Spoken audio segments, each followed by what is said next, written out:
Ladies and gentlemen, it's 6:30. Let us rise and say the Pledge of Allegiance. I pledge allegiance to the flag of the United States of America and to the republic for which it stands, one nation, under God, indivisible, with liberty and justice for all. Thank you. Welcome to the August Union City School Board of Education monthly meeting. Welcome to those that are in attendance. Thank you for coming. Welcome to those that are watching online. I'm standing in for our president, Jen Searles. Jen, if you're out there watching online, very sorry to hear about your injury, and we all hope that you're on the speedy road to recovery. I'd like to sit back over there next month if I could, so please do that. Welcome to Union City School Board Community School Board Meeting. Our meeting agenda is available for you to follow. The expectation for our board meeting is to follow the agenda closely. We operate under the Open Meetings Act and utilize Robert's Rules of Order to govern our discussion and decision-making process. There is an opportunity for public comment during our set agenda. Welcome the public to express their opinions during this time of our agenda. If there are questions about the agenda or the board meeting process, please seek out one of the board members for clarification. Moving on to the consent agenda. Move to approve. Support. Discussion? All those in favor of approving the consent agenda, please raise your hand. Aye. Any opposed? Motion passed. Do we have any correspondence? We do. There is a letter that's in your packets. Everyone is able to see this letter. It was from Jessica Decker, and I'm not going to read it to you, but just if you're interested in what it has to say, it is in the board packet for tonight. It's just a little PDF file that's embedded in that. So I think that was a few weeks ago that we received that letter, but just wanted to bring it for this meeting. And also had a last minute addition here. Just wanted to give a big thank you. We had an anonymous donation. I don't know if I'm saying this right, but it's the Takis chips. So it sounds like there's many bags. I don't know if there's actually a number attached to that, but maybe over 1,000 bags or 2,000 bags. Okay, a lot. So thank you to that anonymous donor for that. Greatly appreciated. So I just want to give a shout out. That's it. Thank you, Board Secretary. Moving on to public comment.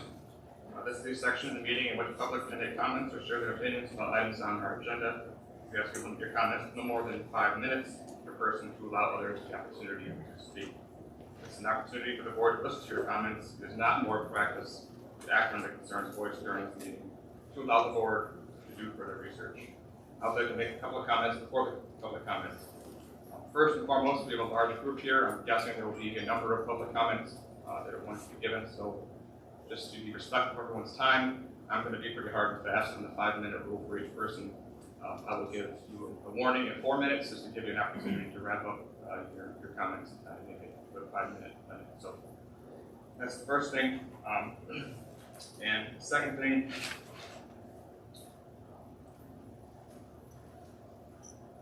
for those of you that look further down the agenda, get back to school safety guidance is a discussion item, not an action item tonight. The reason for that, my understanding, is that still have to have a board majority of 4 people to approve the plan. And with 2 members missing, there's potential that we would be walking into the school year with an unapproved plan. So it is currently a discussion item on the agenda as it stands. So instead of asking if anyone wants to give their public comment time, I'm going to ask who wants to be first at public comment. And as you're coming up, I would say please list your name before you speak, and also list your name before you give your information. And also, if you wouldn't, for my personal edification, if you could provide either whether you're a parent or a student or a community member, just so we know kind of reference who is speaking. Thank you. Go ahead, Tate. Nobody's Go ahead, on. Tate. Move on. And as Tate's coming up, there's also another time for public comment at the end as well, just to keep you informed of that. Hear me now? Check? I guess I get to go because I'm least likely to be afraid of this. So, first off, I want to say I love my community, and I definitely have better things to do than come talk at a school board meeting when it's my birthday. So I'm here because I think it's an important enough issue to talk to you about it. So last year, families chose to stay home, many because of masks, and a few stayed home because they feared getting sick. Either way is fine. We did all these mitigation strategies here in person for learning, and many still didn't come to school. Now there's some that want to come back, and they'd like us to do everything that we did last year, even though they can still go virtual. And so I think it should be noted that people still have options, so no one's forced to be here at the school. We already played along with the plan for a long time, I think for like 18 months now. We parents are not against masks or any other single measure. We're against mandates and taking away parental rights to choose. One of the issues discussed at last meeting was that we can take disease home to elderly family members from the school. That is not the school board's job to keep my grandmother safe at home. If we're going to talk like that, where do you stop? I don't know. You issue a helmet to each student in case they have a head injury at school. It's my personal responsibility for my child.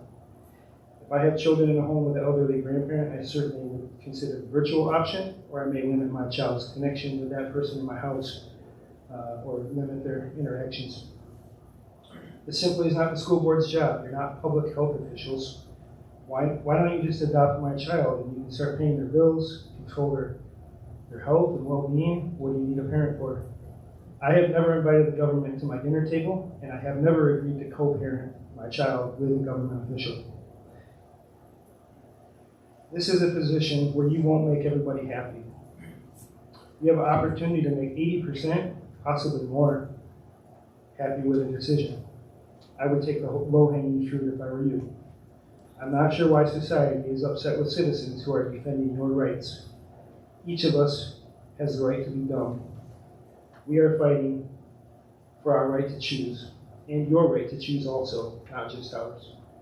Someday you may thank us. We are not here because we are against masks or vaccines or any single issue. I'll say it again. Freedom of choice is what we are fighting for. It should be looked at as an honor to represent your friends and neighbors on the school board. When you start thinking that your vote is based only on your personal thoughts, it's time to resign.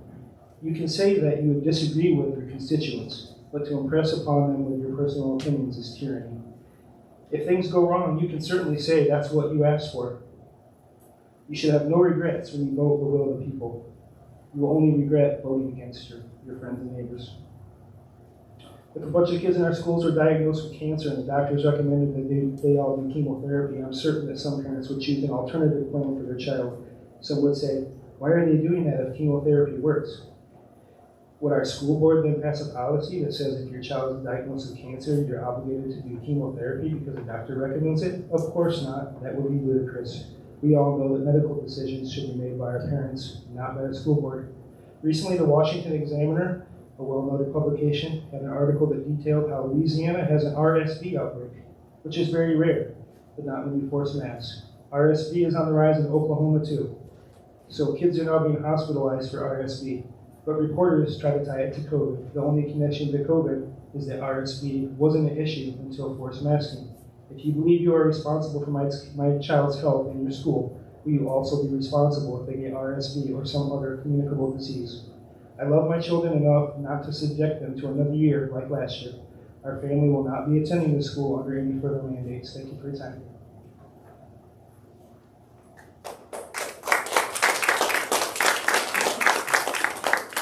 Thank you, Tate. Good evening. My name is Matt Payne. I have 3 kids in the school system, freshman, 7th grade, and also 3rd grade. I just wanted to take a few moments tonight to speak on behalf of Mr. Katz's back to school plan to move forward as is. Statistics show that kids are not susceptible to COVID. Children are more at risk for the flu than COVID, and nobody here ever once advocated for masks to be mandated because of the flu. The statistics show the risks for our children are minuscule. In my opinion, the benefit of 5 days a week, along with the social benefits of interacting on a daily basis without masks, far outweighs their risk to contract a serious case of COVID. My son Micah wanted me to say on his behalf that masks made his struggle with asthma all the more difficult, and he would simply just like the option to choose whether to wear one or not. Everyone has the right to mandate masks and the vaccine in their own home. Another issue for me is that natural immunity is not even being talked about. They say natural immunity doesn't last, but neither does the vaccine. Shouldn't we have the right to trust either option for our own families? And the biggest problem I have with the talk of changing Mr. Katz's plan to mandate masks is even after 18 months later, the goalposts keep getting moved over and over again.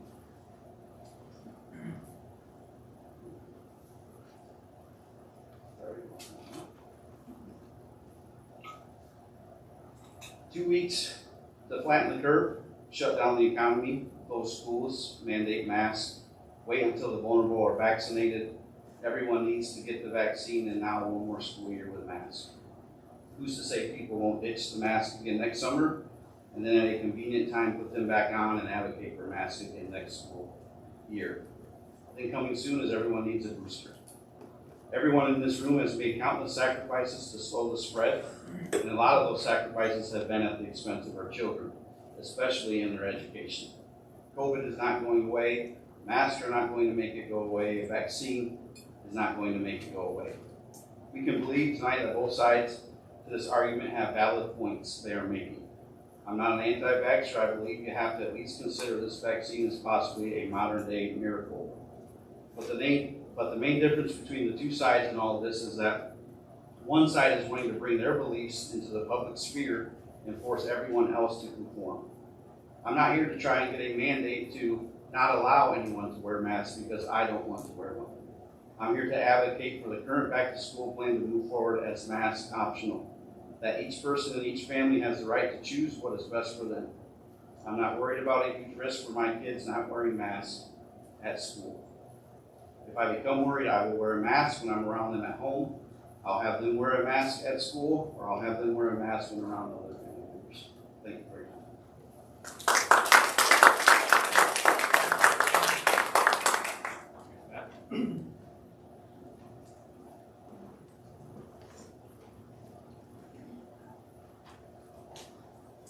Good evening. My name is Cindy Chard. I'm a parent of children here in the school district. I am here tonight to voice my support for Superintendent Mr. Katz's back-to-school plan recommending that masks be optional. I think we can all agree that the last 18 months have been quite a challenge for everyone. No one ever expected to be in the situation that we are. So I was relieved when I saw that we were starting school this fall in a more reasonable fashion. So in regards to masks, I feel that they should be optional and that it is everyone's responsibility to research the actual efficacy of them. I know that all parents are concerned for their children's health, and that is our right and our responsibility. Deciding to send a child to school with a mask is your right. So I feel that allowing masks to be optional respects both sides of the issue. I have done my research. I have learned that breathing with a mask on for an extended period of time, as in the case of students and teachers having to wear them for up to 7 to 8 hours at a time, can actually be harmful to your health, both physically and psychologically. Given the fact that face masks restrict breathing, causing low blood oxygen levels, it can also increase the risk of respiratory complications, self-contamination, and worsening of existing chronic conditions such as asthma. Breathing is one of the most important functions to sustain life and health of all of us. We require a continuous and adequate supply of oxygen to all of our organs in our body for normal function. Breathing with a mask on can cause a decrease in oxygen to the brain, causing headaches, dehydration, and poor concentration. How can children pay attention and learn in class if this is happening? Breathing also is essential for removing byproducts such as carbon dioxide. If you think that breathing in your own recycled CO2 is okay, you might want to think again. Kids are chewing on their masks, touching them all day long, and probably even dropping them on the ground and then putting them back on. That doesn't sound very hygienic to me. Rebreathing contaminated air with these toxic bacterial particles can also cause self-toxicity and actually suppress your immune response that we need to fight diseases. I do not want any of these things to happen to my children. I, along with my husband, have the responsibility of caring for their health and have the constitutional right to not have them wear a mask. We're just asking that this be an option for all the parents of children in the Union City schools. Thank you for your time.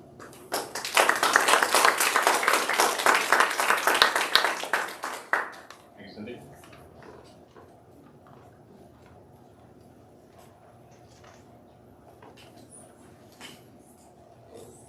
I'm Paul Arlt.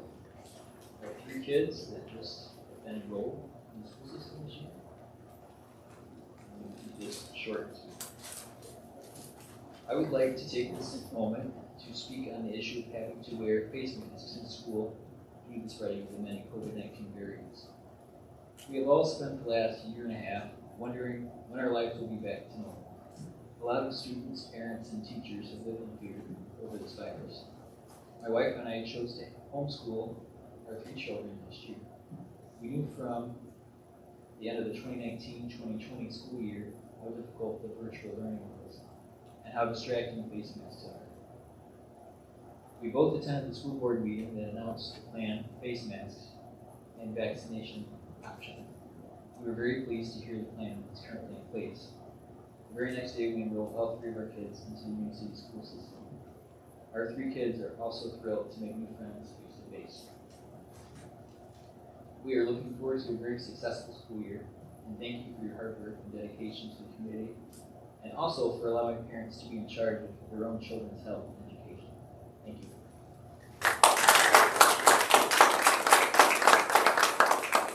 Thanks, Paul.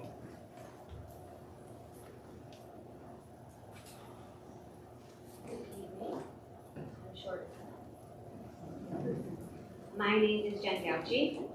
I have 2 children in the school district. I am going to be reading a letter that my daughter wrote. Dear School Board, this is my daughter Allison. I will be a 7th grade student in Union City Middle School this year. I would like to share some concerns that I have about this next school year. Last year was pretty difficult. Masks, social distancing, and online learning were all things that none of us had ever experienced. I wanted to be able to see my friends smiling, but I couldn't. We were trapped behind our masks. The only time I could actually breathe right was at lunch and recess when I could take my mask off. I found my mask soaked in sweat from constantly rebreathing my breath. The mask was also a huge distraction in the classroom.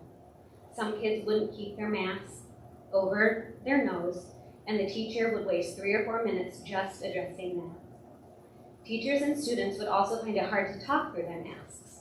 Their words would end up all muffled, and we have to ask them to say it louder.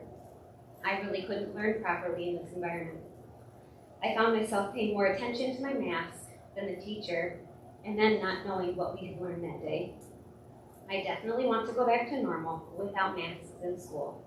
Thank you for listening. Sincerely, Allie Gauchi. Now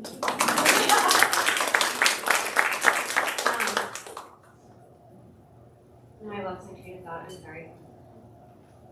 I would just like to say, my children are academically sound. They do really well in school. I would also say this year, they did not learn to their potential. I don't think the teachers could teach to their potential because they had to deal with the masks. Whether it's on themselves as teachers, whether it's telling the kids, keep your mask over your nose, don't mess with that. Kids on a normal day, on a good day, are distracted quickly. Then let's add a piece of fabric over their face that hurt their ears, that they have to keep over their nose, that are sweaty and gross. That I can only imagine that that's really, really, really hard to pay attention to. So yeah, I don't think that my children learned as much as they could have, and I would really love to see Mr. Katz's plan stay as is.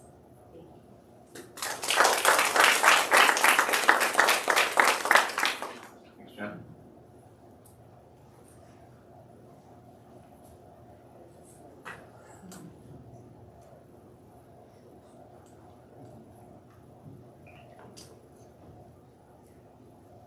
My name is Sarah Payne. I'm going into 4th grade. Thank you for letting me speak tonight. I would like to say a few things. I don't like masks because I'm a social person that likes to share stuff and say, are you okay? You need a hug. And minding my own business, I could not be myself at school this past year. I would like to not have a mask on this year. This will help me be the best person I can be. So thank you for letting me come here.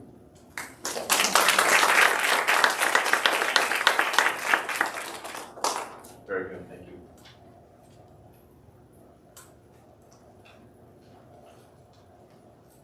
Hello, my name is Lauren Kao, and I am an incoming freshman at Union City High School. I decided to come here and speak tonight because I feel it is so important for students to have a voice on the topic of masks. We are the ones that have to wear them all day in a hot classroom. Let me be clear, I'm not saying that kids should not be allowed to wear masks. I'm just saying it should be optional. Last year, we were required to wear masks in school all day. I don't think doing this again would be beneficial. I feel this way because it makes it difficult to breathe, especially in classrooms without air conditioning. Playing sports with masks is also very difficult because masks do not stay on our face when we're playing. Quite often, players on either team wouldn't wear them correctly anyhow. It's also hard to communicate between players and coaches. This is also a problem in the classroom. It's hard to understand what the teacher is saying. I miss seeing my friends' faces. I can't imagine how much more difficult this is for younger students. For example, last year's kindergartners have never seen their teacher's face. How are these kids learning the method of phonics when they can't see the teacher's mouth when they speak? Some would say masks are beneficial for health reasons. However, what about students with health issues such as asthma? There are also issues to wear masks for extended periods of time. According to a study that I have read from 2020, it talks about prolonged mask use. People who wear masks quite often suffer side effects such as headaches, skin breakdown, acne, and rashes. The study revealed once the masks were removed, a large percentage of headaches went away within 30 minutes. Personally, I know quite a few people that suffered these side effects. Myself, I find it hard to concentrate while wearing a mask. We need to be breathing fresh air. Show me a study proving the benefits of wearing a mask, especially in our age group. I have not heard of any such study. We tried this last year, and almost every day, at least 4 to 5 kids were gone in classrooms each day due to exposure concerns. Many kids were forced to stay home for several days. Some even had to quarantine more than once. When they were finally allowed to return, most told me they had experienced little to no symptoms. I learned in class that Congress, and only Congress, makes the laws, not the Center for Disease Control. Even if the CDC mandates wearing masks, we do not have to listen to them. Myself and many others that are here this evening are advocating for masks to remain optional. We urge the board to consider this tonight. This doesn't have to be a difficult decision. If a student wants to wear a mask, let them. If a student doesn't want to wear a mask, let them. It's called freedom.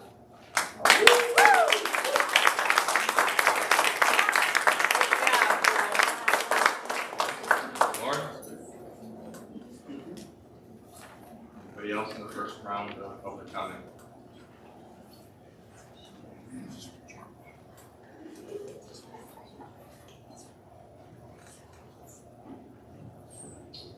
My name is Benjamin Chard.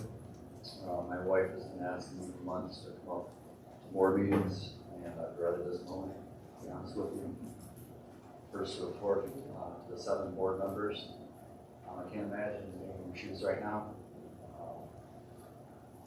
Not just the last 18 months, but the last 4 or 5 years. I think our district has kind of gotten away from its true identity. I no fault of anybody in this room or previous board members. But I have faith that this group, continuing the tradition of being safe, will help us bring the pendulum back where it once was. I don't believe anybody gets on board for any other reason than to help our school district, a better district. Anybody that gets on board for a different reason than that shouldn't be on board. So, as I said, I really have no interest in coming to a board meeting with my wife, but really strong arm me.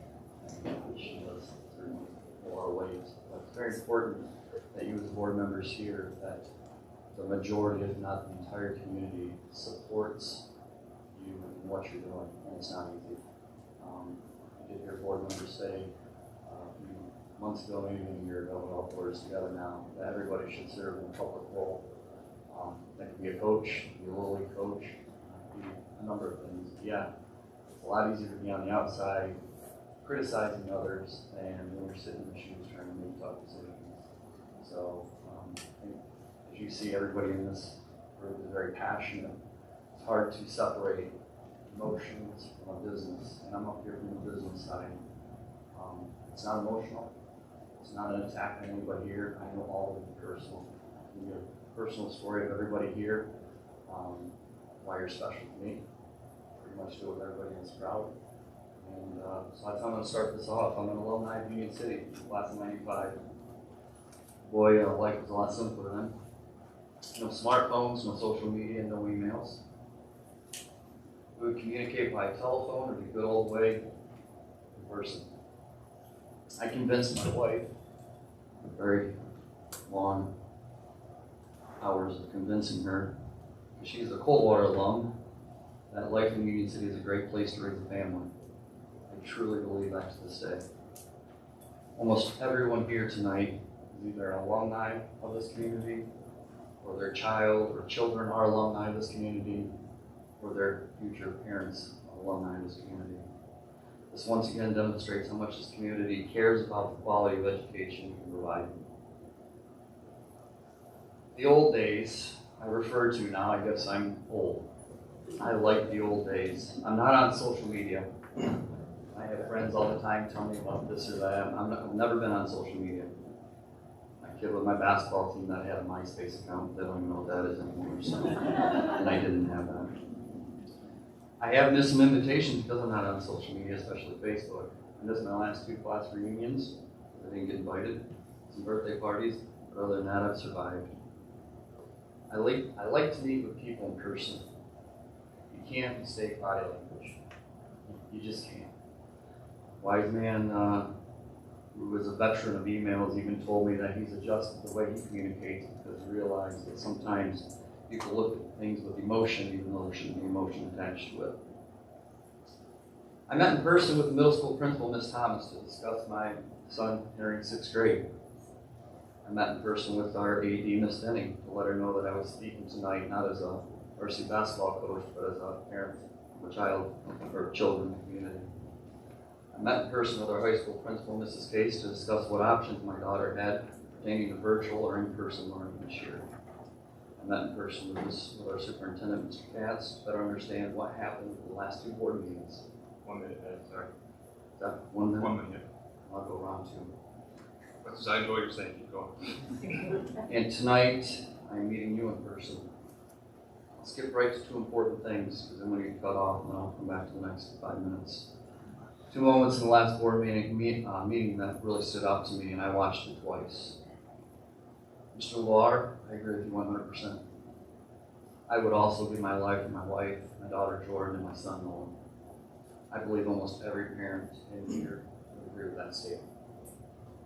Mr. Katz made a comment made on not what was best for our school district financially, but most importantly, a comment on what is best for students.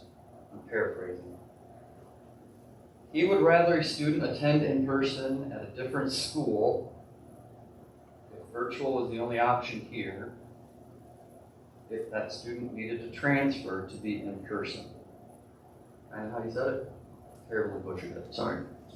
Why is this important?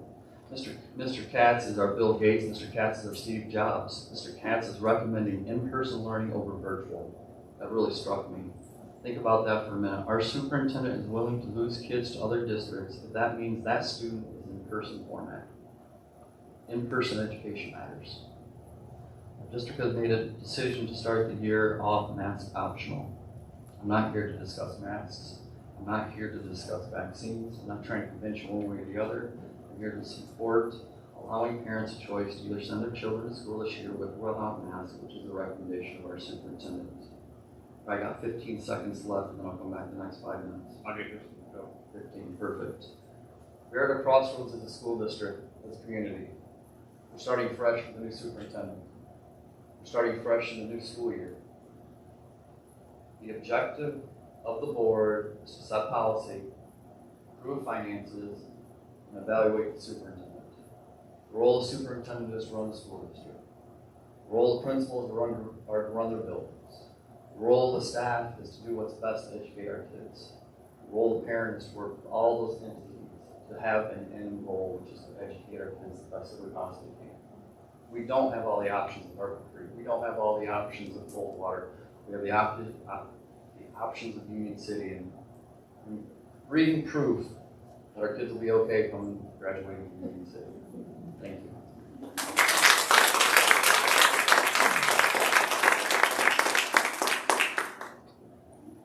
Thanks, Ben. Anyone else in this first of two public comments?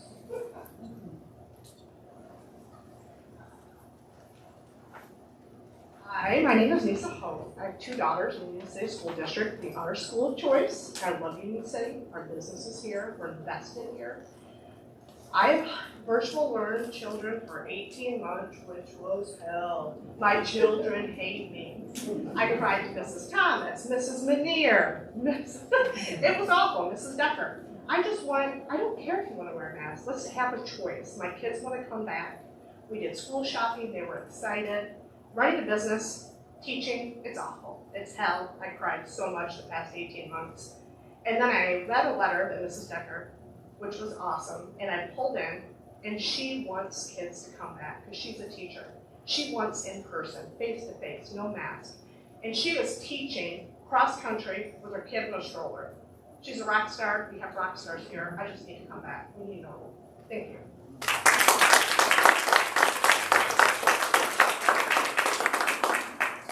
Thanks, Lisa. Anyone else? All right, action items. High school student reinstatement. Recommending state high school students. Board action is required, and we can do this in a closed session with parent request. So we're going to move to a different location. So you guys can stay here, and when we get back, we can resume the meeting. Do I have a motion to go into closed session? So moved. Support. All those in favor of going into closed session, please raise your hand and say aye. Aye. Opposed? Closed session it is. Thank you.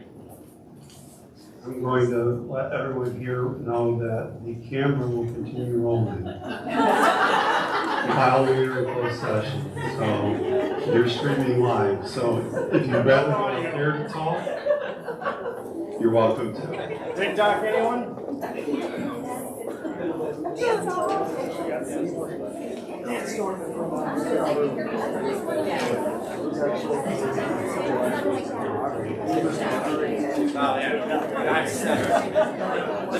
Where do you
Oh, yeah? Oh, heck yeah, it is. I don't want to sit there. Oh, it's going.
All right.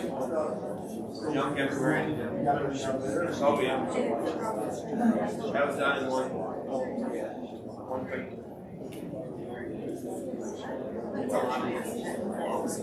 Put my desk in my series.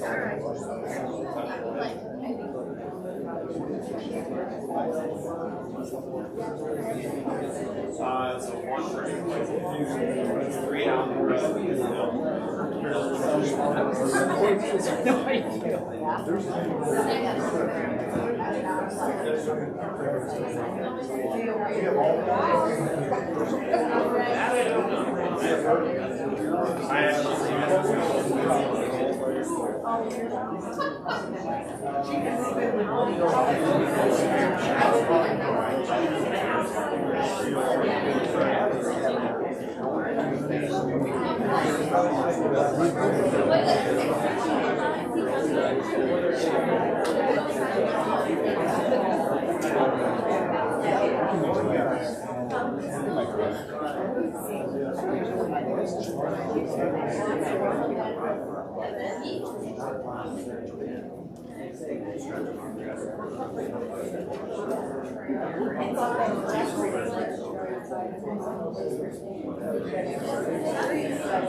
How are you?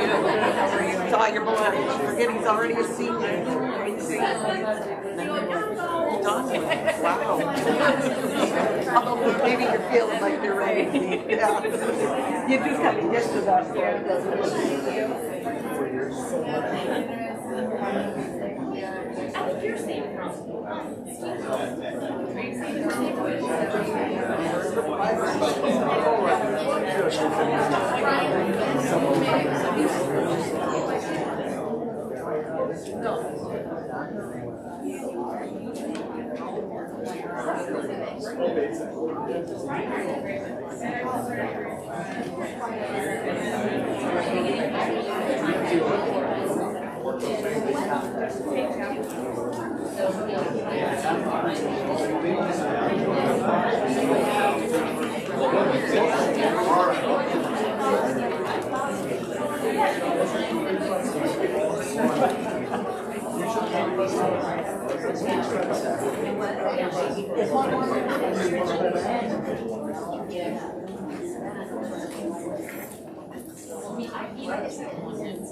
We are back. I'll entertain a motion to come out of closed session. So moved. Discussion. All those in favor of coming out of closed session, please raise your hand and say aye. Aye. Opposed? We're out of closed session. I'll entertain a motion based on the action that I make a motion to recommend the reinstatement of the student as has been requested and the parent has been requested. Or discussion. All those in favor of reinstating the student as proposed by Ms. Casey, raise your hand and say aye. Aye. Opposed? Welcome back. Financials. I'd like to make a motion to approve the financials that were presented to us. Move to approve financials for July. Archie, is there a second? Support. Thank you. Discussion. Even though I'm not sitting over there, I still have questions. Yes. Thank you, Ms. Lesson. Just a quick question. I always get concerned about the fact that the government's not paying us like they're supposed to. If you look at our income, what's budgeted has not been received. I'm just curious if there's a delay or if we're still expecting to receive income next month or two. That's our cash has come down the way, so. So July, August is that, do you mean based on are you reading more on the bank statement part of it or the Budget, financial? planning, right? Financial report? Correct. So technically, the funding you received in July, August goes to June.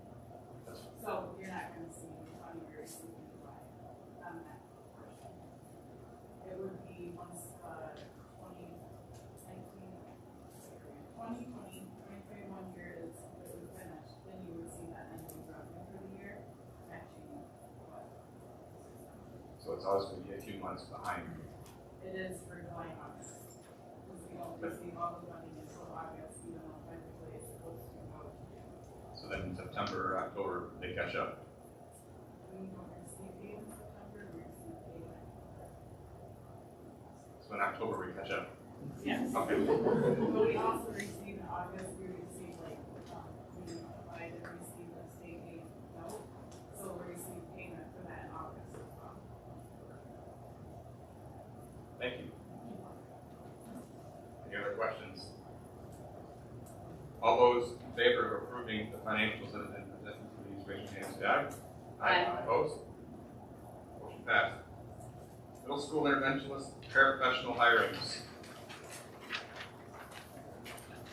Move to approve the middle school interventionist and paraprofessional hirings as presented. Support. Discussion. Awesome, we got a lot of those positions taken care of. We're going to touch the people, so. Good job, St. Thomas. Good? Yeah. Should we discuss it for a long time to give her some anxiety that we're not going to approve it? No, okay. She might come up with that task. All right, all those in favor of approving all of the recommendations to hire for paraprofessional and middle school interventionists, please raise your hand and say aye. Aye. Opposed? Motion passed. Welcome. Ball coaching recommendations.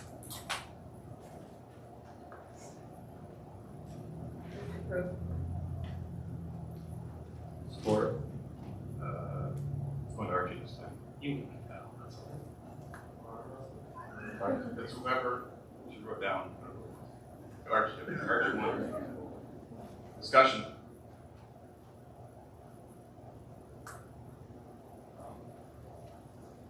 Just curious why we're approving a TBA for volleyball coaches.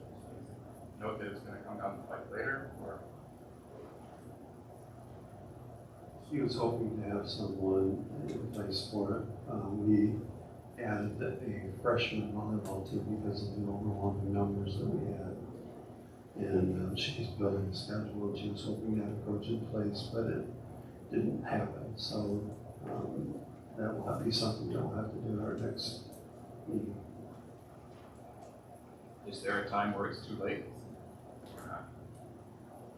No, because I can go ahead and begin the person in position and have the board approve it at the next meeting. Any other discussion? All those in favor of approving the coach recommendation, please raise your hand and say aye. Aye. Motion carried. Weighted grades. Motion to approve the proposal for weighted grades. Move to approve. Thank you. Discussion. I wasn't here when we had the discussion. I was back with people. Seems in every scenario, there's like the winners and losers, and this one seems to be over the road. Can you use that other mic that's working? This one isn't working. Yeah. It's like cutting in and out. Yeah, of course. I just said that the noise just doesn't talk. So I just wasn't here the last meeting when this was discussed, but I went back and looked at it, and was just saying that I know that whoever's put this together, Ms. Case and Ms. Gertler, and everybody's just going together to really make it work and give some sort of something in this area, because this has been discussed before, even before I was on the board. So I know they've put a lot of thought into this, and I feel comfortable with it, but I just wanted to say that I did go back and do my due diligence. I didn't just come here tonight. Definitely looked at all the perspectives on that. So I was just wondering, I know that we had talked about, in fact, I was one that had brought up the weighted grading scale for the dual enrolled classes, and it was commented in your memo to us that you weren't recommending that, and it said that it was because of they're not being the same level of rigor. So can you please explain it to me? So when you compare the intensity of a math and science center course to many of our dual enrolled courses, they're just not equal. Math and science center courses, AP courses are much more time consuming and require a higher level of investment than many of our dual enrolled classes. Is that based on the topic that's being taught in the And field? I don't know if I don't know if you have or not, but my understanding is a lot of the dual enrolled courses that students take are really just sort of the entry level courses that aren't as complicated and more advanced level.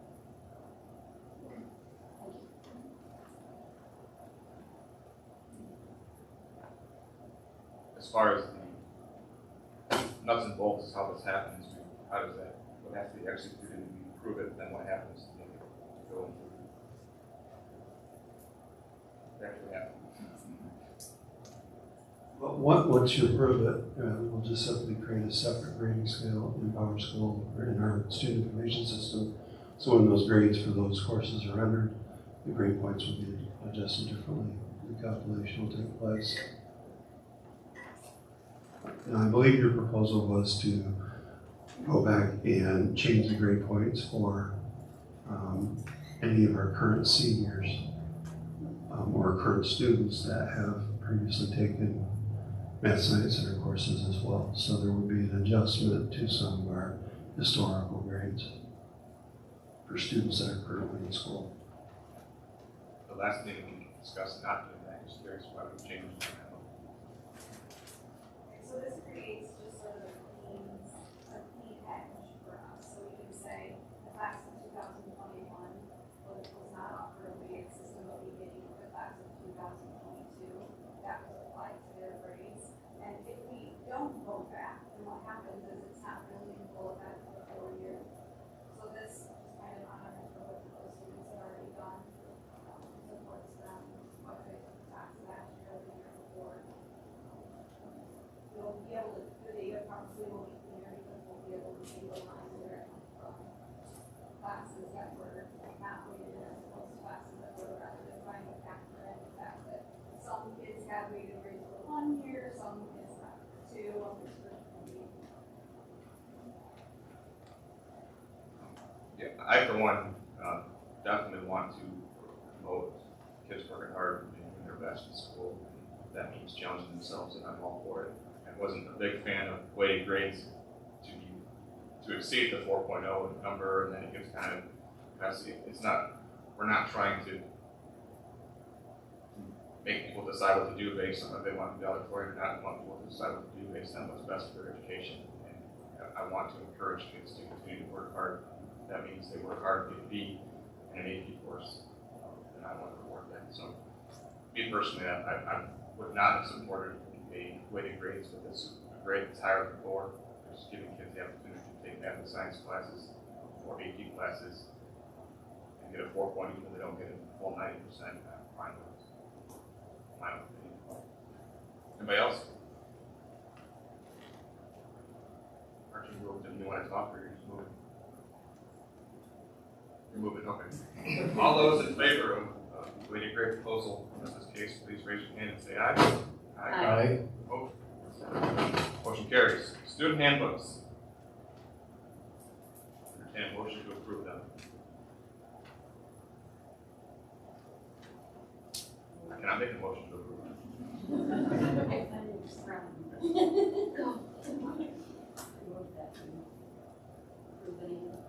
Thank you, Paula. Support. Any discussion? I will say that they're very long. They are.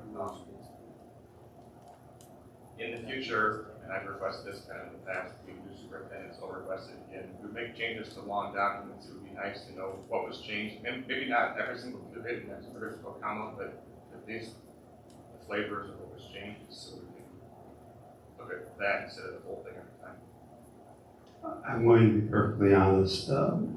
These were real high on my priority list right now. So whatever they have in there, and I've looked at the changes they made, but I haven't spent a lot of time going through each of those handbooks. I just haven't had time. But that's something we'll do next time for sure.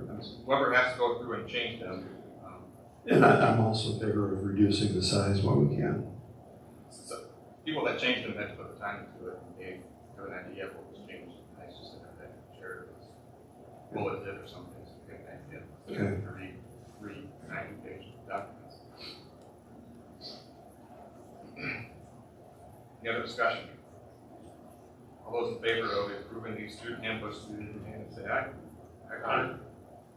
We have student handbooks. Letter of agreement between the CEA and MBA. This letter of agreement deals with primarily with our plans to have students report directly to their classroom when they enter the building in the morning, take their breakfast. In the high school, middle school, they'll take their breakfast with them to the classroom.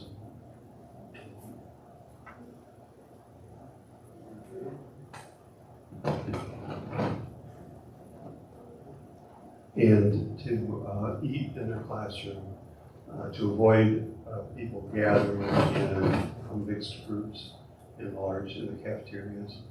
And it's something that our principals all felt worked really well last year. Got the day started off well.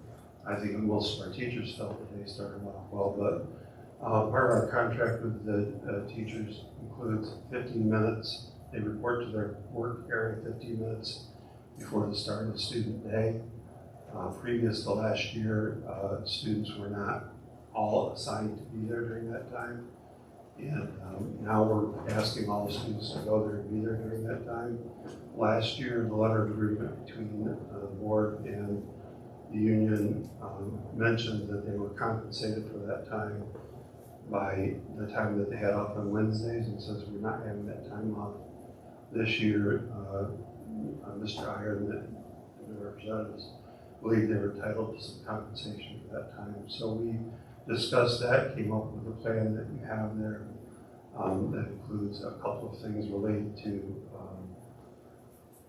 one is the ability to carry personal days over, which is not part of the regular contract, so they may carry personal days over, and they agreed to that because that will encourage teachers to be in school this year when we are anticipating high substitute needs already. And so we want people, if they're willing to, carry their personal days to the next year so that we keep them here in school. And then some adjustments for clothing based on the fact that there'll be cleaning going on. And then we also made a slight change in the elementary. The transportation time between where the bus is traveling from the elementary to the middle school requires us to, and then vice versa at the end of the day, requires us to dismiss the elementary at 2:40 each day in order for the buses to go over at the middle school pick up at 2:50. So we dismiss at 2:40.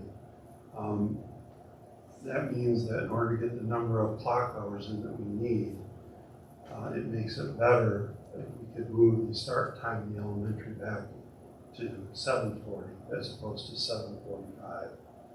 If we have it at 7:45 start time, then we would drop the students off between 7:30 and 7:45, and the buses would travel on to the middle school. The teachers report at 7:30. They would have their 15 minutes where the kids eat breakfast. Class begins at 7:45. But our total clock hours then for the year would only be 1,105, which is very close to the 1,098 required. If we had some fog delays and things, we might have to make up some time at the end of the year. So what I got Mr. Heyer to agree to is to for this year only, to waive the 15-minute requirement, 15 minutes that we have in the contract, and at the elementary it will be 10 minutes before, and in the afternoon it will be, and then they'll have 10 minutes at the end of the day. So they still have their 7 hours and 20 minutes, just like each of the buildings' teachers' day is 7 hours and 20 minutes. But the teachers will report at 7:30. Students may go in their room and eat their breakfast between 7:30 and 7:40. And then we can start our official clock hours at 7:40.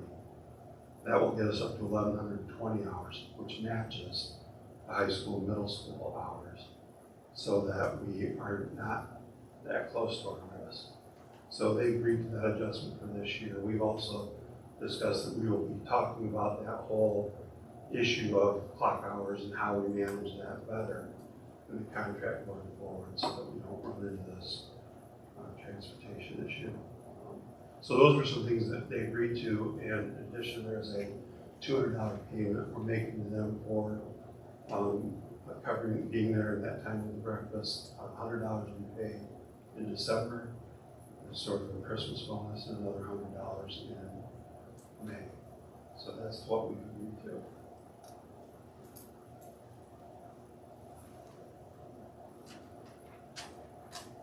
Could you say that again? I moved to approve the letter of agreement. That's a big question.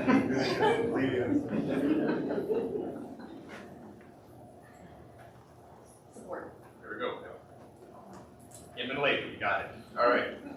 Any other discussion? I just appreciate the hard work you've done with the union and everything, getting this all taken care of. Appreciate the union working with you as well. So They have been so far great to work with. I don't think people realize all the little things that they have, how big things in this machine will be. So thanks to everyone involved. All those in favor of approving the letter of agreement, raise your hand, say aye. Aye. Motion passed. Back to school safety guidance. Spend some time discussing back to school safety guidance as proposed by Mr. Katz. Who wants to go first? I would like to, if you let me. Yes. Thank you. You also have 5 minutes, so go ahead. Okay. First of all, I just want to say that I spent some time looking at board policy regarding this, and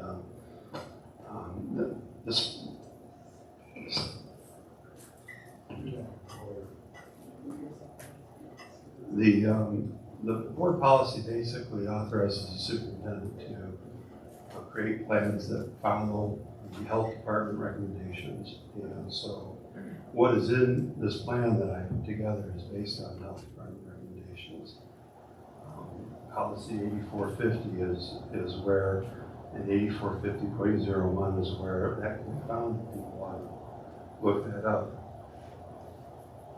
It was actually pointed out today by a superintendent from another school district who contacted through that if we vary from the health department recommendations, we would actually have to, in some way, override, we'll probably have a vote to disregard this board policy at that time. And so I just want to make that clear that what is in the recommended plan is based on what health department recommendations are right now. The health department is still, as of today, both is recommending universal masking.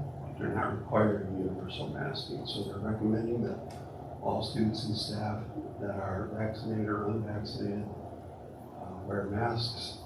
And so we are recommending that all students and staff, vaccinated or unvaccinated, wear masks. But we are not requiring it. If the health department ordered us to do so, then if I'm following board policy, which I will do, because that's my responsibility, then I do have the authority to implement that at that time. However, the board could choose to override that policy and make a change to that anytime you'd like to. That is certainly the board's prerogative. I can answer any questions you might have about information that I received from either of the health departments.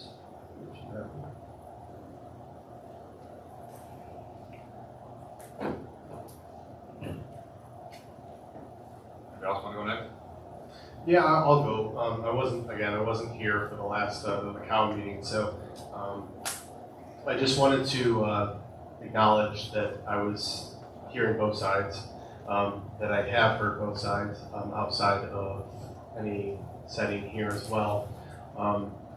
I have heard an overwhelming responses are for having the optional as far as what the plan currently is. And going back and forth, thinking about all the possibilities, I'm comfortable with what it is right now. And specifically, it's one of those situations where the only thing that I want is, I know that face-to-face is very important. A lot of the staff that I saw also talked about how difficult it was teaching last year. Again, it's optional, so if you want to send your child, that's fine. If not, you've got that option. The biggest thing for me, and I wanted to bring up during this discussion though, is a lot of people spoke tonight about, having the rights for the parental rights and to choose and all that. That's all fine and dandy. My biggest concern with the school year is that people are somehow forgetting, maybe not, that we also have quarantine policies and protocols that are the exact same as last year. So my biggest request from the community is come together and understand that whether you send your child with a mask or not, that this is everybody's responsibility, whether it's the parents, students, whatever, to come together and try to move forward and have as little disruptions to the school day, school week, school year as possible. Because of those protocols all still being in place, there's going to be contact tracing. If you read the plan and you saw it in there, there's contact tracing, there's all that, and all the recommendations will come from the health department on anything like that. So again, my concern is that we're just going to have kids that go in, are excited they don't have masks, but aren't really thinking about the possible consequences, not health related necessarily, that's there, but also the consequences of, oh, I just put my entire basketball team in quarantine, or I just put my entire volleyball team in quarantine for 2 weeks.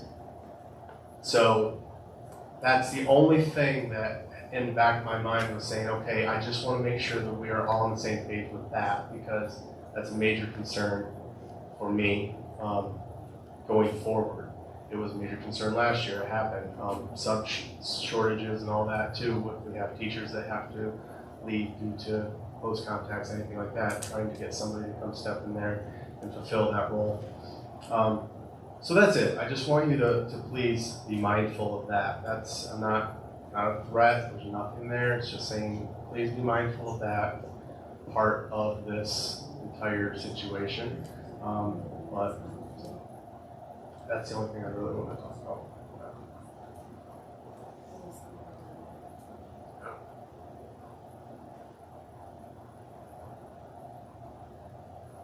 Everyone gets a chance to speak, so. I'll go next. I support the back to school guidance presented by Mr. Katz.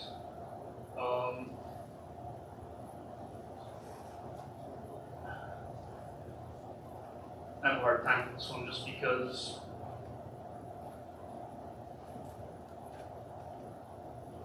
sometimes my personal feelings get in the way of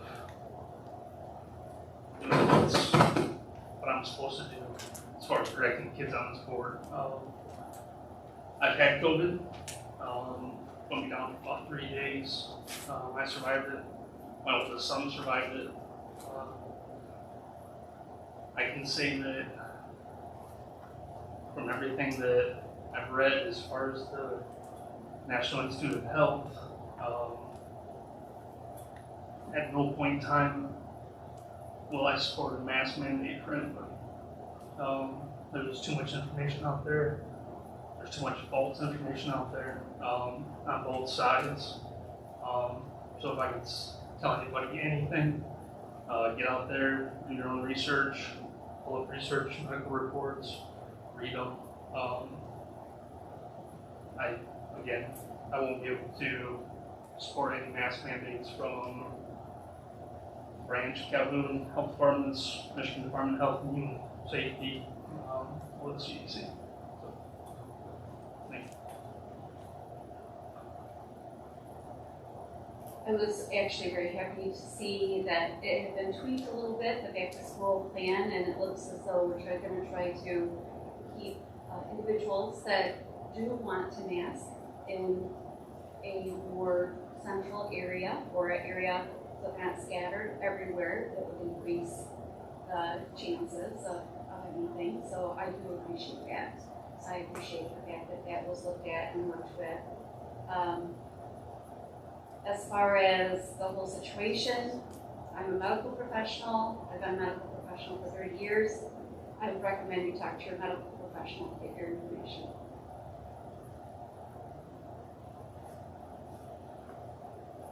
For me, it's up to you. I'm long-winded, so if you want to take time to think, I'll talk. If you want to go now, go. I'll go. Okay. So I thought we had a great discussion after the board meeting last time too, and I've talked to a lot of parents, feel very strongly on both sides of the issue, and of course a lot of teachers, friends, family, just getting everybody's opinion and getting in there. And from the medical standpoint, same thing. I've had my whole life in medical field, so of course my friends and family all work in hospitals and whatnot, and so I've got that all the time on this side. But the other side is how far we are into this, and at some point have to weigh the suffering and what really is working for children and what isn't working for children. And the teachers, all the people involved with the students, and that's who we're representing, is that all day they're telling kids to pull them back up. So kids' hands are all over them, they're all over the face masks, then the face masks fall. If they're not wearing them properly, and they're not getting washed properly, and they're not wearing the high-end mask, they're not going to be as effective. Their risk is so low, and I just feel like all the suffering I've heard and all the consequences of the kids not being able to learn for a whole year, I mean, that's all we've heard. There have just been so many consequences to it that I really completely support Chris's recommendations, and I'm hoping we all come together and everybody. I mean, I respect and understand both sides of this, but the bottom line for me was just weighing what really is best for the kids and our community, and for them to learn and grow, and being around and teaching and going places, taking classes, wearing masks. I have a hard time hearing too. I have a hard time seeing facial expressions. I mean, I totally get it. And so we're asking a lot of these children all day with that. So I love the fact that it's optional, and that the kids and the parents that want their children to wear masks can, and there's a virtual option, and people can taking care of that too. It might not be ideal this year, I get it, and I don't know what's going to happen, but I just feel like we've got to follow this. I think it's good. We've got to all just really work together and support this school district and our teachers and all parents alike from both sides. Before Darren jumps on, I just want to add too. I think part of it too is it's really important academically for these kids. A lot of kids didn't get that learning they needed last year, so we need to try to allow everybody to get those kids the education they need, because they did have, we had a lot of kids who had a slip in their academics by no fault of the teachers or anybody involved in the schools. It's just, it was challenging to try to get them to learn last year. So also as, a citizen, and I was gonna have a kindergartner, can't believe that, but I also want to make sure that our administrators and teachers are allowed to conduct their daily, their daily routines and their daily responsibilities with as little outside pressure as possible, because they need, Mr. Capps just started, he needs to focus on getting this school rolling again, and all the building principals and everybody and the teachers just need to focus on the kids and trying to educate. They don't need to be bombarded with all this outside pressure if it went one way or the other. So I think this is a very good middle of the road plan. You're giving options. It's not going to be ideal this year, but I thought it was a great job, very well thought through, and so that was my second part. I'm done now. Thank you, God. Kindergarten, wow. Wait till they get in high school. They get older than that. First off, I want to say something on a personal note, and it's not just because I'm acting president tonight. There was an opportunity for people to get up and speak in a very aggressive way and in a demeaning way, and I just wanted to say thank you to both sides of the discussion, because every person that I've spoken with, every person that came to the podium, every person that's emailed me, it has all been mature, it has all been kind, it has not been accusatory or attacking, and in the past, in small communities, this one's not excluded. People can get passionate about their kids and about the school district, and I understand and respect that. But I just wanted to say thank you to everyone that has spoken for the way you handle yourselves and the professionals that you give, because it's not fun to have to decide up there anyway, but when people are yelling and accusing people, it's even less fun. So I just wanted to, on a personal note, say thank you to everyone. I did receive some emails from people who came to the last meeting or who were going to come, who supported the idea of a mask mandate, and I told them that I would honor their request by at least reading their emails. It's not super long, but I did. I'm a man of my word, so I said I'd do it, so I encourage you all to listen. And I will say that more than one person told me that they would come, but they didn't want to start any sort of argument or fight, which I respect that as well. And they also, true to their opinions of wanting everyone to mask up, they didn't feel like it was wise to bring more people in the room, potential spread of the disease. So just wanted to say that they weren't not coming because they didn't care. They're not coming because they're trying to keep people safe and because they didn't want to start additional arguments and they felt like their voice was already heard. So, but I will read a couple emails real quick. Like I said I would. First one is from Gary Burkoff. Contacting you concerning the importance of masking to help prevent the spread of COVID. As a former RN, I try to keep abreast of science and health. I have 6 grandchildren attending inner city schools this fall. I'm very concerned about the very real possibility of them contracting COVID, especially since they are too young to be vaccinated, and with the Delta variant so prevalent now. I know there are many extremely vocal opponents of mask wearing in schools, but they are incorrectly arguing freedom of choice to keep them from simply wearing a piece of cloth over their face to help prevent the spreading of the disease. I've read the American Academy of Pediatrics and the CDC recommendations that children in schools be masked. I believe in following the recommendations of doctors and scientists to keep these vulnerable kids safe. No one wants to wear a mask. They're a pain, but kids can certainly do it. I have my grandkids wear masks when out in public with me. Even the 4-year-old is capable. My mom suffers from dementia, and we have been unable to visit her unmasked for over a year. Wearing our masks, she can't tell who we are, but we abide by the rules to keep her safe. I'm hoping for the cooperation of the school staff and students who contribute to the safety of the kids. Thank you for your time. Care for the other one that is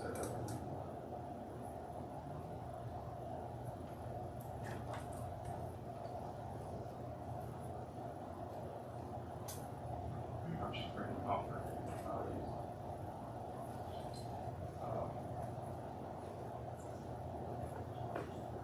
go on, this one's like that.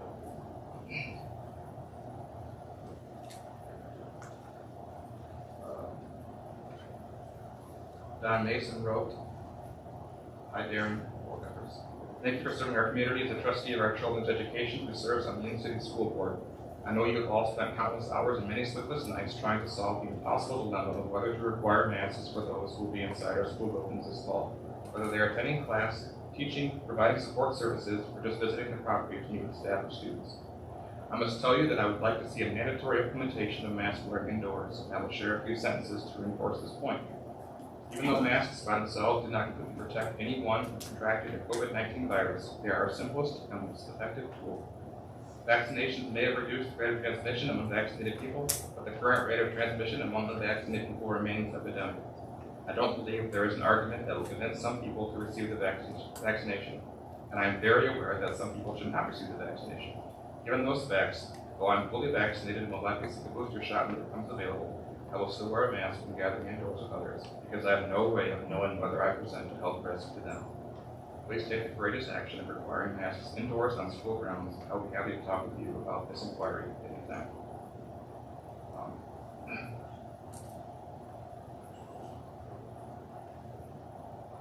I also got a very nice email from Nicole Graff, and in it she offered her help at any time for the community, the school district, which I appreciated. She also offered to give people masks because she believes that they do protect against transmission. So thank you, Nicole, for your kind words and for your offer to support our district. I appreciate that.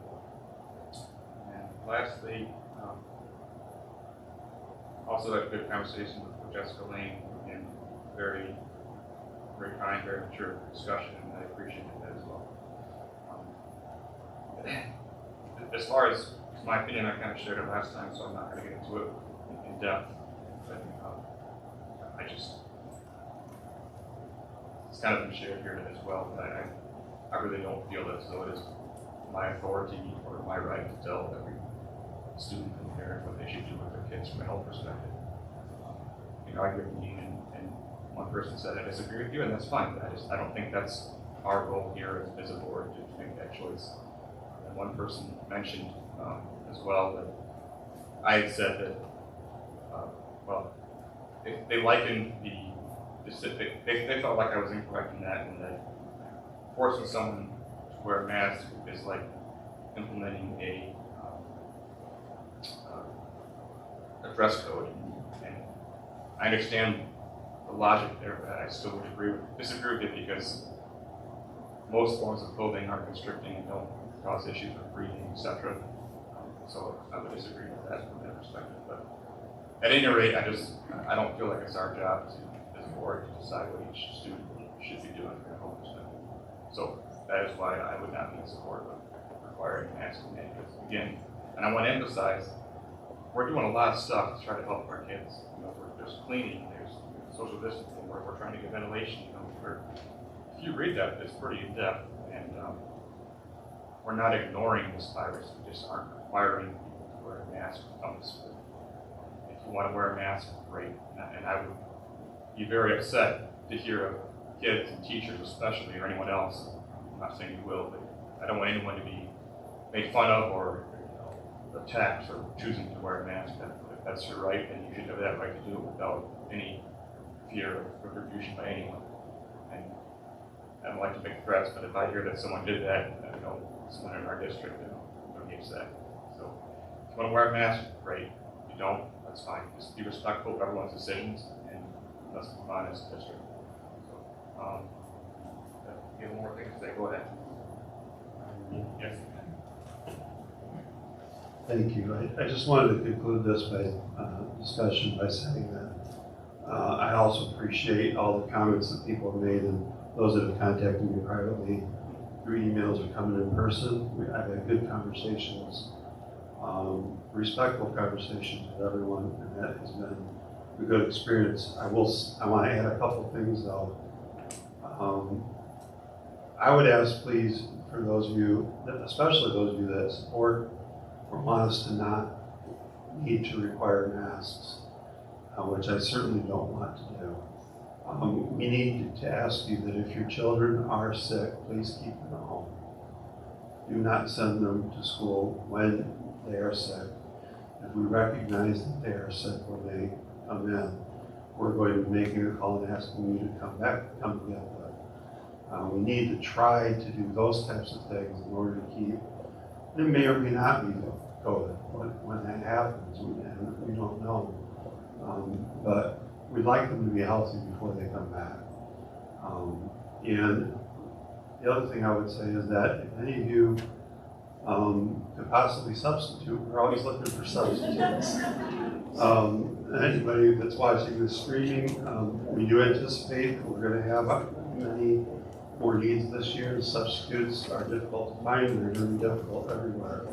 So we are looking for substitute teachers constantly. So hopefully some people will take advantage of that. And then lastly, for anybody here or at home watching this, if you do want to send your children to school virtually, please contact us by calling 741-8091. Speak with Kelly. We are keeping a list, and we're going to be setting those folks up. We'd like to have everyone by the end of this week on Friday please, so that we can get those in place so we're ready to start next Tuesday along with the university students. That's it. Wasn't expecting an infomercial, but that's good. You know? Just took my tunnel thing on live. Video camera. Any other discussion items or discussion about the items? Again, I just thank you for being mature adults and having a discussion. I really appreciate that. I didn't want to be the overseer of a meeting tonight where people are angry and insulting each other. So thank you. All right, September board meeting dates. Go ahead. They're doing this crazy thing called Monday night JV football, which I'm not sure what that is, but that's affecting the do list. I'm watching some of the football. You want to take over the discussion, or?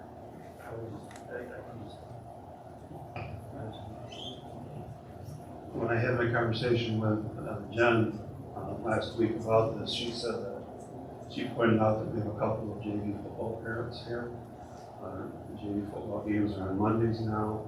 Our current schedule for meetings are on the 13th and the 20th.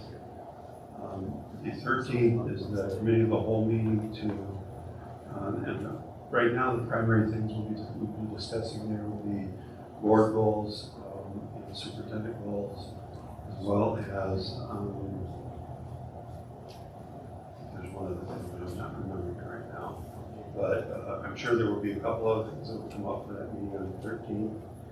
And then we have the one on the 20th. And so Jen is also concerned that she may not be here next month still, as she will be recovering.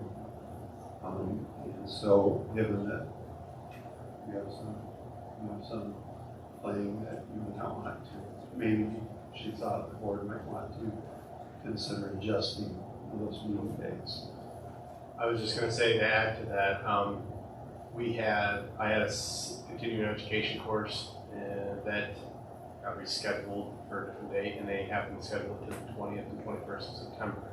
So that would affect me too, because as easy as it might seem, I could pop in, it's in Kansas City, Missouri, so it's not exactly an easy trip back to come. So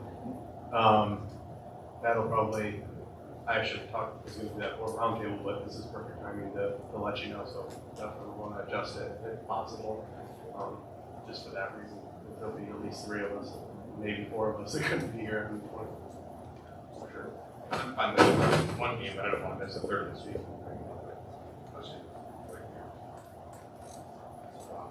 And then the committee of the whole is on Labor Day, right?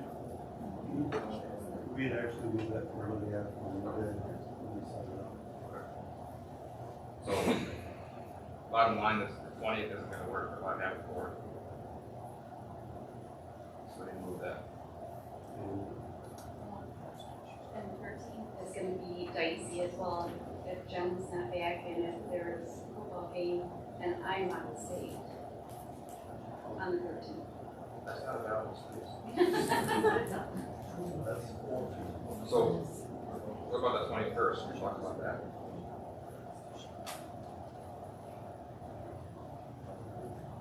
I know Dave's not here. Janet, if you're listening, can you text me? So 21st, I still won't be here because it's the 21st. Kansas City. Yeah, it's made out good. So I won't be returning until Wednesday at some point. So I mean,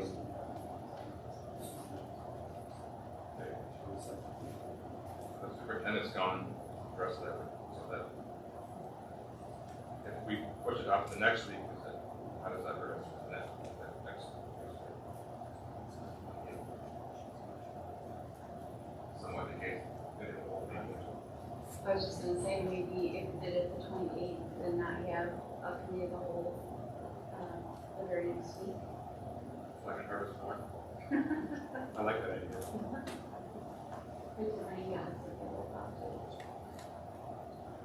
I don't want it to rain in October.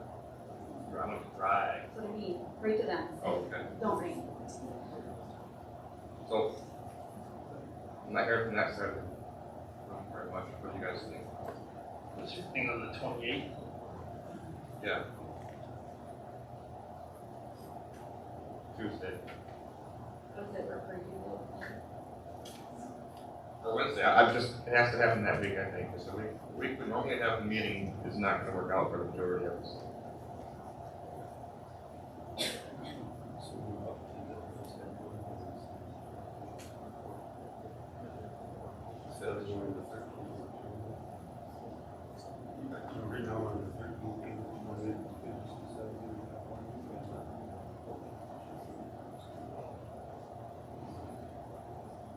She still says that Tuesday don't work for her regardless.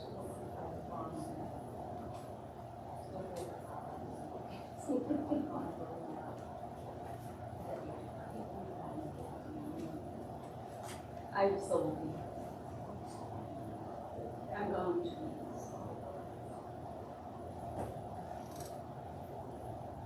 Well, we're at an impasse. Okay, so when do you leave?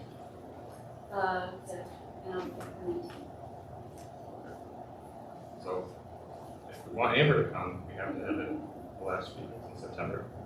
If we don't want Amber to come, then we can have it in September. Don't even right now want me to. And I would prefer to have Jen sitting here. So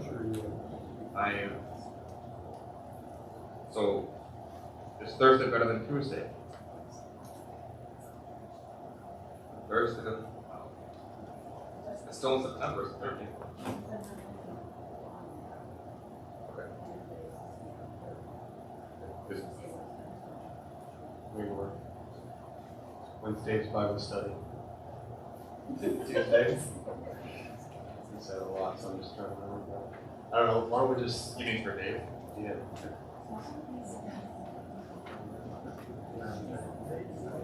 Never mind. Let's just go for the 28th. Go Tuesday, and Paula will be excused. Yeah. For 1 hour only. Okay, good. Glad we got that. So.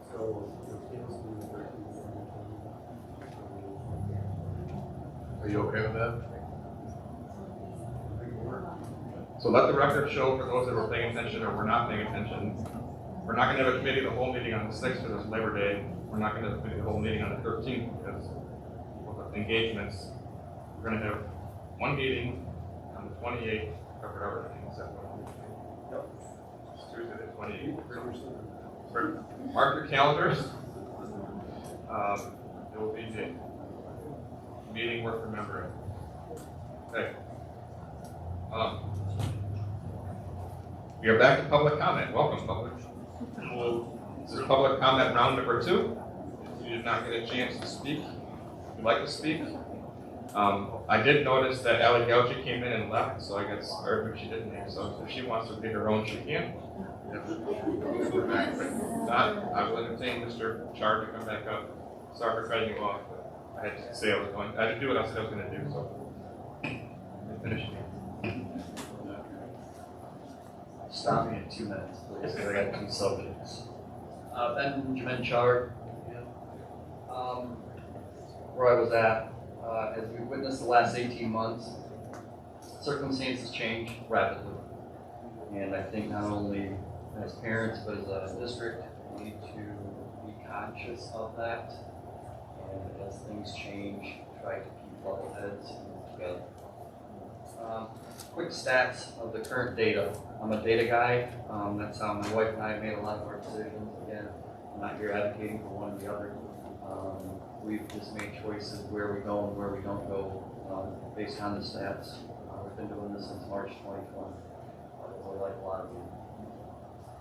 My source is coronavirus Michigan data. I look at it every single day. Cases over the last 18 months, and I want to make sure I reiterate 18 months. This is not in the last year, this is in the last 18 months. Children 0 to 9, there's 37,077 cases. For 10 to 19, there's 110,230 cases. Deaths over the last 18 months. From 0 to 9, there have been 3 deaths. There were 3 infants. From 10 to 19 age kids, 15 deaths. Number of students in Michigan schools K through 12. The source is the Michigan School Database. 1,499,552 kids, both public and private charter for name. People in the state of Michigan, source, United States Census. As of July 1st, 2019, there are 9,988,857 people in the state of Michigan. For our school, I believe our enrollment's around 970, is that correct? Ish.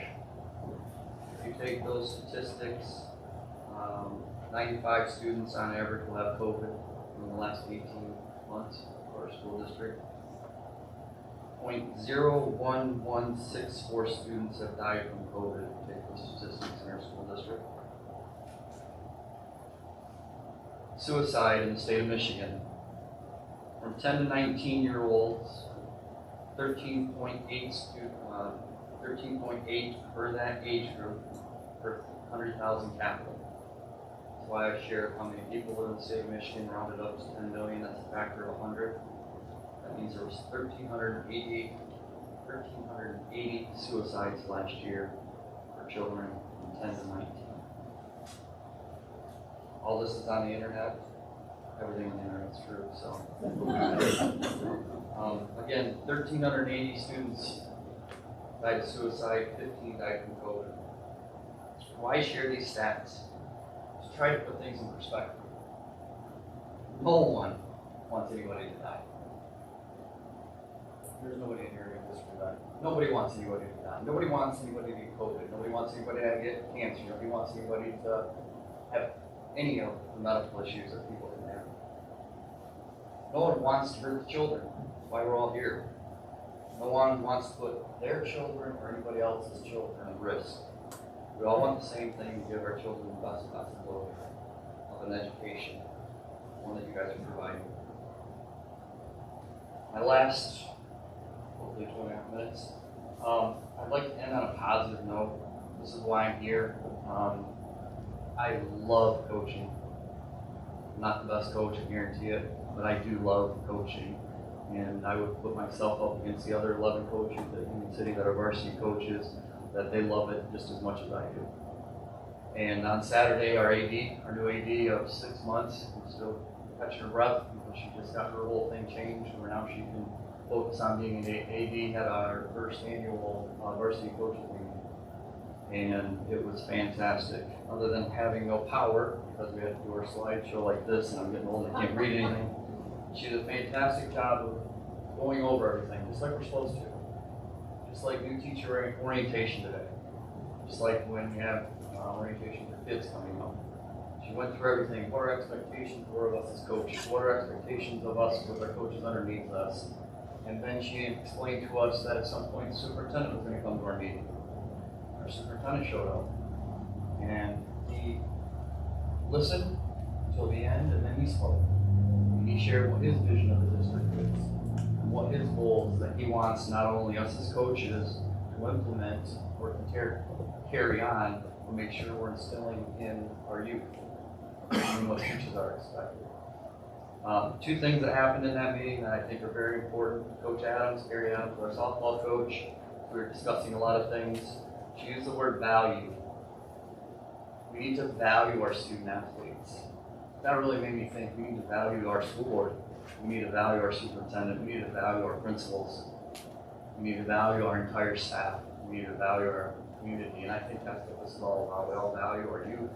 And nobody's trying to tell one person if they're wrong or right. It's just how we get through this together. Share with Mr. Katz. I loved going to the snake dance growing up. I was blessed. I got to go from 4th grade to 5th grade like a normal kid. I got to go from 8th grade to 9th grade like a normal kid. My 2 kids didn't get to do that.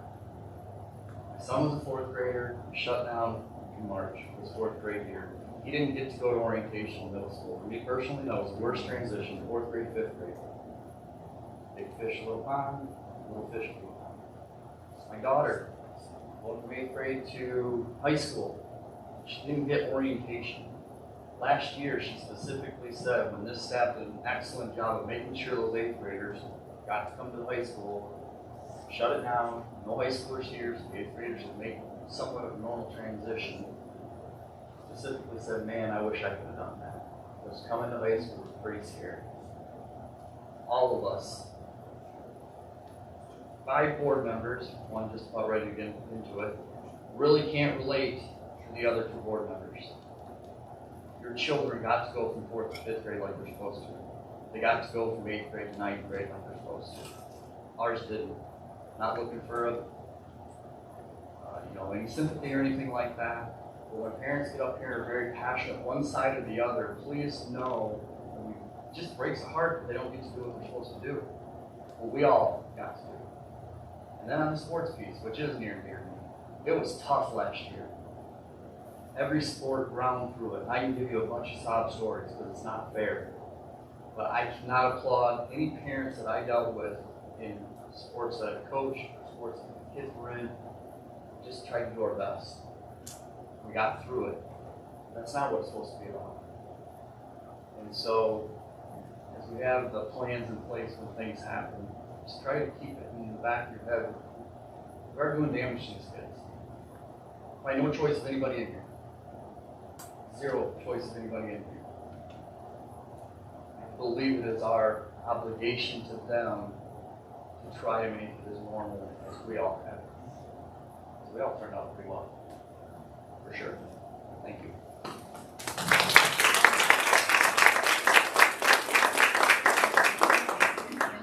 Thanks, Ben.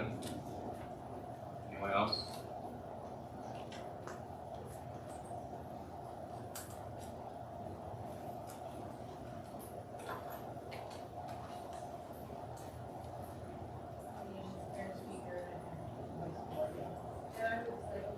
Turn your mic on, please. I would just like to thank the board, Mr. Katz and Ms. Cates for tackling the weighted grades. I think it will make a huge impact on the students that go there. It will make them competitive with the other districts. Thank you.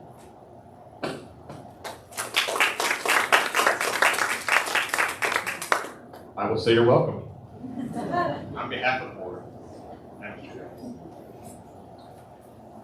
My name is Jenny Miller, and I have 2 children that attend the school. And I don't know how this is appropriate to say, but I would just, I'm really encouraged that you guys are taking on the weighted grade scale. I think that's awesome for our children. But I was wondering if there's a way that you guys could explain it to us. Is it going to be in the handbook, or? Because I'm confused, because I understood it that my child's grades came from the Battle Creek Public Schools. So I guess it just doesn't make sense to me how it then gets translated for their accumulative. So I'm not sure if I can ask you that question now, or if you have to respond to me later, but that was my concern. Yeah, I can just try to explain it briefly. Basically, when you calculate a grade point for students, typically it's a regular grade point scale. An A is worth 4 points, a B is 3, C is 2, and a D is worth 1 point. What we're going to do is, with those math, science center grades, they do send us the letter grades, so we will get a letter grade for each student in their class. But then we are going to assign them points. We're going to increase the point value for those grades. So a D, instead of only getting 1 point, will get 2 points.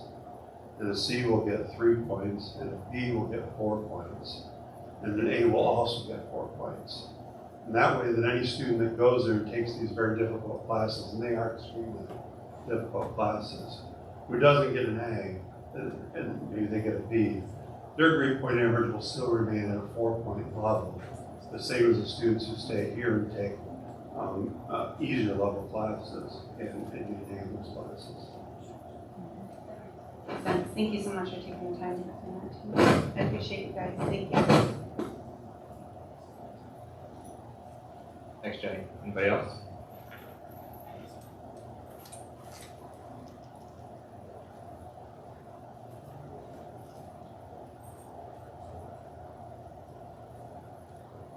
A question as well. One of the things that I ran into. Your name is Bernie. Oh, I'm sorry. I'm Crystal Burdick. One of the biggest things that I ran into with doing the virtual learning and actually this last year was the lack of communication between parents and teachers. Are you guys going to be reinstituting like parent-teacher conferences, what's the plan for that?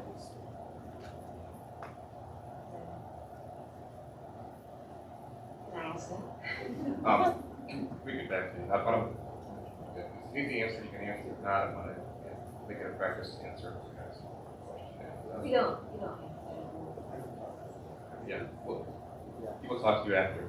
Okay, because, like, as an example, I have a couple kids, I have 4 that attend here, and a couple of my kids are straight A students, and I honestly don't pay as much attention to their schooling as a couple of my other ones. And they went from being, all A or mostly A students to, some of them are actually failing grades, and I didn't even know, until there was something I could do about it. So I guess I'm hoping that we can come up with either redoing the parent-teacher conferences or having better communication.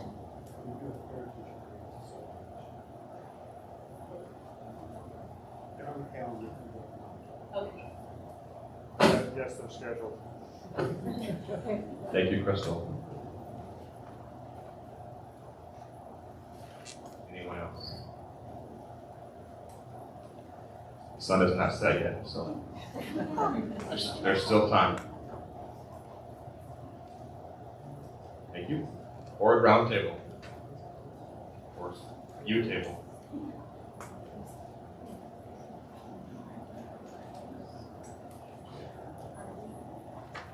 Please state your name.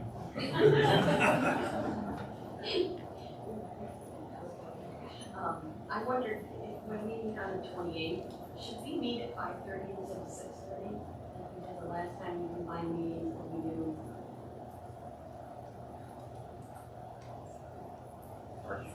For the record, I don't feel good text during the meeting, but Jen did text me and she said that she's not going to be available probably the whole month of September.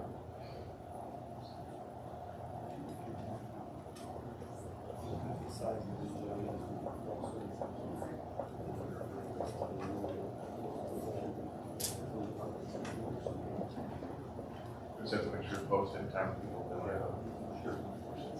So for people that didn't hear, we're gonna kind of, as Beth gave the broken one.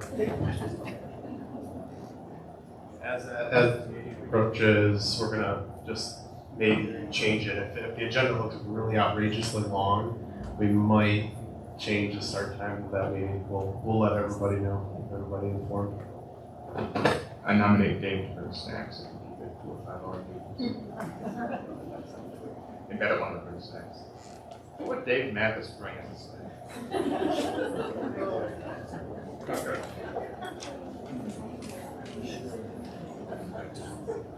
Anything else under words on the table?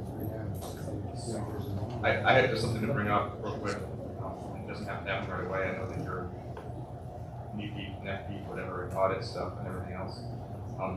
Just something that there's been a push, and I'm fully supportive for the Athletic Boosters Club. And one of the ideas and charters of that club would be to look at financially where we can help support the athletic departments of our district. And I've had 1 or 2 coaches mention to me that they don't know how much money they have, and so I guess I would just like to maybe in the future work with you to figure out how we determine what those budgets are and how we disseminate that so that the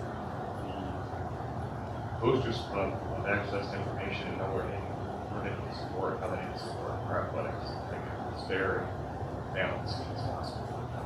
So just something to think about later.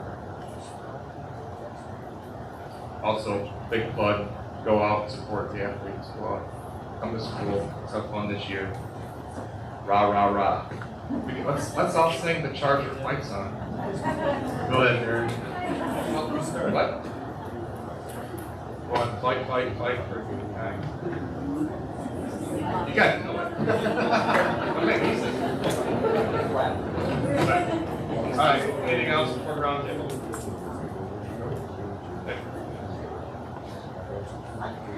Before you would go, I make a motion to adjourn this meeting. Let's have a long discussion about it. Nope. All those in favor of adjourning the meeting, please raise your hand and say aye. Aye. Have a good night, everyone.